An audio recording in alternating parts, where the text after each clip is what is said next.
हवी होती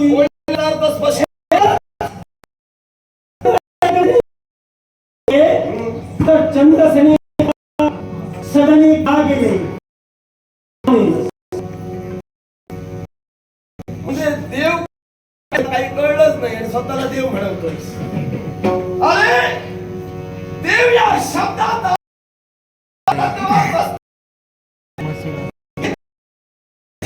त्याच्यात आता हे तुला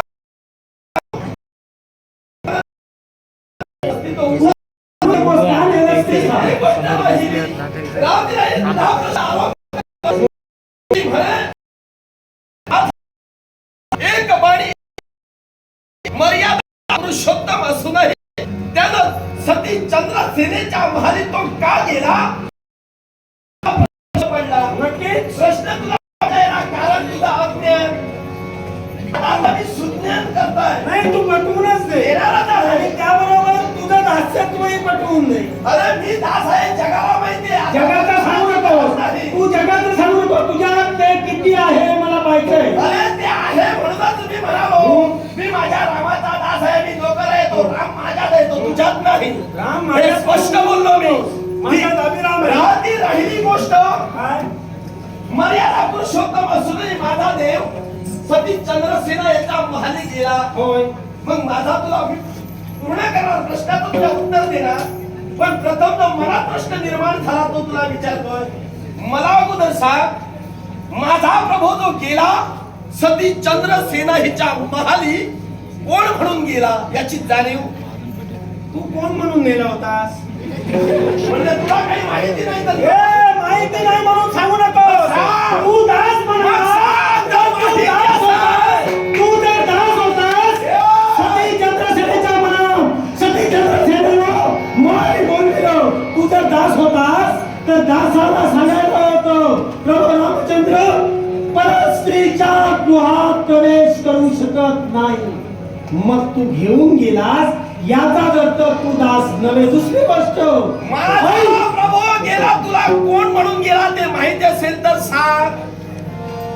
माहिती नाही तर तसं सांग. अरे पण प्रश्नाला प्रतिप्रश्न करतोय. काही प्रश्न असे असतात त्याला तुझी बाजू मारतोय ते प्रथम सांग. बाजू मारणारा हनुमंत नव्हे.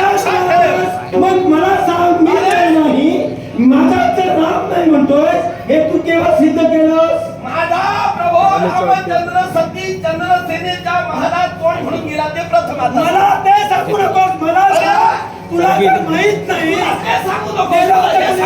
नेला होता कोणी तूच नेला होतास ना. कोण म्हणून मी नेला जबाबदार मी आहे. उत्तरही मीच देणार. माझा प्रभू कोण म्हणून गेला ते सांग. तू तुझ्या प्रश्नाचं उत्तर दे. मला माहितीये कारण काय म्हणावं त्या ठिकाणी मी नव्हतो पाहिला पण जगविख्यात आहे. जगविख्यात आहे हे सगळ्या हनुमंतांना नेलं हे जगविख्यात जगाचा आता बोलू नको. काका मगा तू म्हणाला मी त्यावेळी बोलू दे. आता जगाचं सांगू नको. आता तुला जगाच्या बाबतीत मी काय म्हणालो तू तुझा मोठेपण सांगू नकोस. प्रभूला का नेलंस ते सांग. अरे मी ते सांगतो. मी नेला मी मान्य करतोय. तुझ्या प्रश्नाला माझं उत्तर आहे. सती चंद्रसेनेची इच्छा होती. सती चंद्रसेनेची इच्छा होती की प्रभू रामचंद्राला आपल्या महाली यावं. आता सांग. अरे पुढचं सांगू नकोस रे. मागतो बदल तू काय मागतो? टप्प्याटप्प्यानं पुढे टप्प्याच्या गोष्टी मला सांगू नको. तुला माहित नाही म्हणून सांग. कारण तू दास नाही हे तुला सिद्ध करावं लागेल. तुझ्या मला सांग माझ्या दुसऱ्या प्रश्नाचं उत्तर. नको दुसरा प्रश्न नको. प्रश्नाचं उत्तर दे. अरे पहिला प्रश्न ब्रह्मचारी होतास. नाही. दुसऱ्या प्रश्नाची गरज नाही. उत्तर तुला माहीतच नाही तू देऊ शकत नाही. तू हे नक्की आहे आणि तुझ्यात जर हिंमत आहे तर सांग प्रभू का गेला. अजूनही काही शिल्लक असेल तर नाही ते सांग. अरे मी तुला काय म्हणत आहे. अरे तुझ्या प्रश्नाचं उत्तर दिल्याशिवाय मी इथून माघारी जाणार नाही. पण माझा प्रभू कोण म्हणून तिच्या महालात गेला ते मला प्रथम सांग. मी तुझ्या प्रश्नाचं कोण म्हणून गेला हे जर मला माहित होतं कोण म्हणून गेला हे जर मला कळलं असतं तर तुला मी प्रश्न विचारला एवढा तू मूर्ख आहेस. नको ते शब्द वापरू नको. माझी हिंमत आहे. माझी हिंमत आहे. पटवून दे. ती हिंमत आणि तुझी किंमत मला समजलेली आहे. ती समजू दे. त्यामुळे तू माझी किंमत समजू नको. मग तुझ्याच किंमत आहे तर उत्तर दे. हिंमत आहे म्हणूनच मी तुला म्हणालो, मी तुझ्या प्रश्नाचं उत्तर दिल्याशिवाय जाणार नाही. पण जो प्रथम प्रश्न माझा निर्माण झाला तुझ्या प्रश्नावर, तो म्हणजे माझा प्रभू कोण म्हणून गेला ते मला सांग. अरे मी तेच तुला सांगतोय. प्रभू जर का गेला हे मला जर कळलं असतं तर मी तुला आधी विचारलं असतं का? कारण मेलच हे तुला आता तू सत्य. मान्य करतोय की तुला काही माहीतच नाही. असं सांगू नको. कारण तुला खायला मी नव्हतो. अरे पण तिथं मी नव्हतो.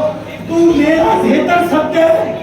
एकदा म्हणतो तू मेलास. माहिती आहे. अरे म्हणालो की मला माहिती नाही. मला वाटतं सगळ्या अनुमता एकच सांगते, अर्थ तुझ्यात नाहीये. कारण प्रश्न जे करतो त्याला जर ते माहीत असतं तर तू का प्रश्न करू शकतो? तुझ्या शंका. प्रश्नाचं माझी शंका आहे आणि त्या शंकेचं काय निराकरण माहितीये कर. का? तुझी अपेक्षा तुझ्या भरपूर आहे, पण अपेक्षेप्रमाणे तुझ्याजवळ तेवढी जागा नाही. प्रत्येकानं आपलं अंतरून पाहावं.